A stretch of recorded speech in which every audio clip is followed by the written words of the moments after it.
Meditation develops full human beings. I'm told that in Pali, the original language of the Buddha, there's no one word corresponding to our word meditation, even though meditation might be said to have evolved to an extraordinary degree in ancient Indian culture. One word that is frequently used is bhavana. Bhavana translates as development through mental training. To me, this strikes the mark. Meditation really is about human development. It's a natural extension of cutting teeth, growing an adult-sized body, working and making things happen in the world, raising a family, going into debt of one kind or another, even if only to yourself through bargains that may imprison the soul, and realizing that you too will grow old and die. At some time or another, you are practically forced to sit down and contemplate your life and question who you are and where the meaning lies in the journey of life, your life. The old fairy tales, we are told by their modern interpreters, Bruno Bettelheim, Robert Bly, Joseph Campbell, and Clarissa Pinkola Estes, are ancient maps, offering their own guidance for the development of full human beings. The wisdom of these tales comes down to our day from a time before writing, having been told in twilight and darkness around fires for thousands of years. While they are entertaining and engaging stories in their own right, they are so in large part because they are emblematical of the dramas we encounter as we seek wholeness, happiness, and peace. The kings and queens, princes and princesses, dwarfs and witches are not merely personages out there. We know them intuitively as aspects of our own psyches, strands of our own being, groping toward fulfillment. We house the ogre and the witch, and they have to be faced and honored, or they will consume us, eat us up.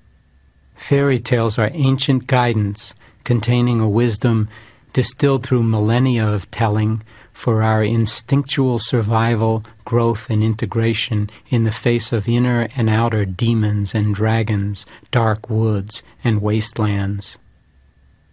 These stories remind us that it is worth seeking the altar where our own fragmented and isolated being strands can find each other and marry, bringing new levels of harmony and understanding to our lives, to the point where we might actually live happily ever after, which really means in the timeless here and now.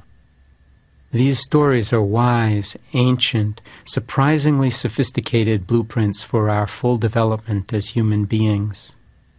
One recurrent theme in the fairy stories is that of a young child, usually a prince or a princess, who loses his or her golden ball. Whether we ourselves are male or female, old or young, we each contain both prince and princess among countless other figures. And there was a time we each radiated with the golden innocence and infinite promise carried by youth.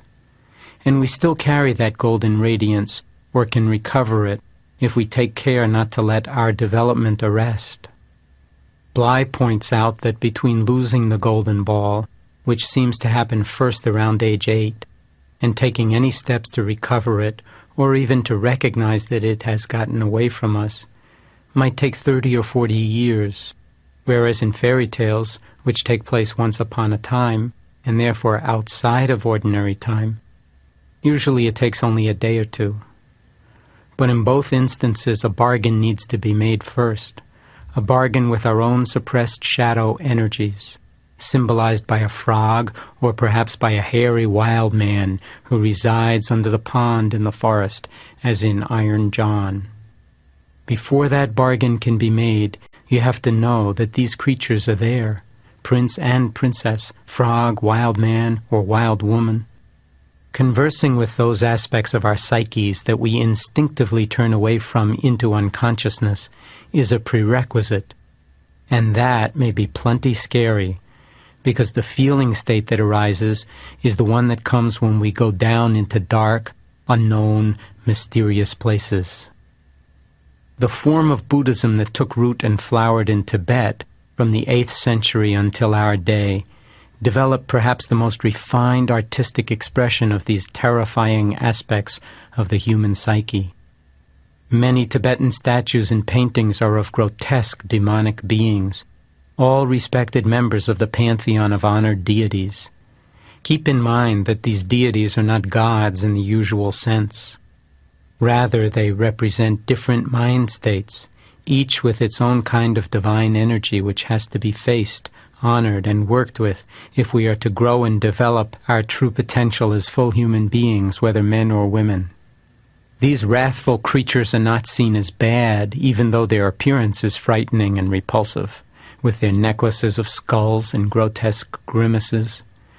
Their terrible outward appearance is actually a disguise adopted by deities embodying wisdom and compassion to help us attain greater understanding and kindness towards ourselves and toward others, who, it is understood, are not fundamentally different from ourselves. In Buddhism, the vehicle for this work of inner development is meditation.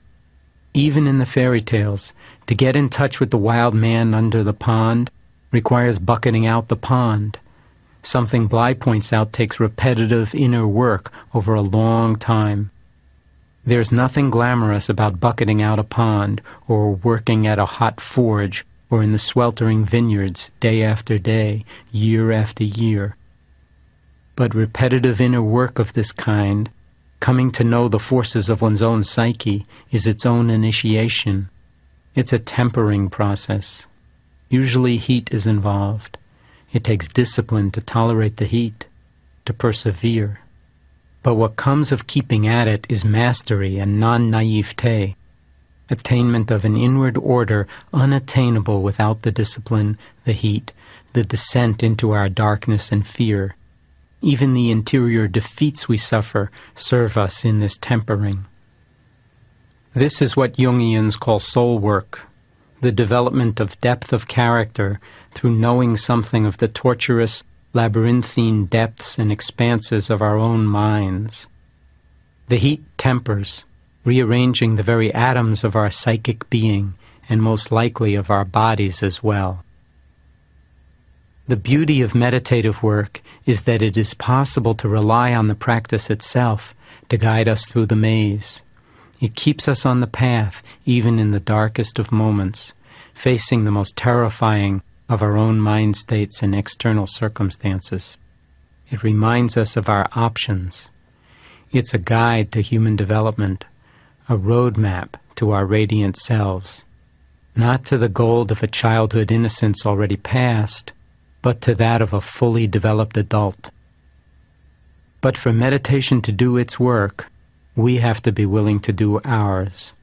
We must be willing to encounter darkness and despair when they come up, and face them over and over again if need be, without running away or numbing ourselves in the thousands of ways we conjure up to avoid the unavoidable.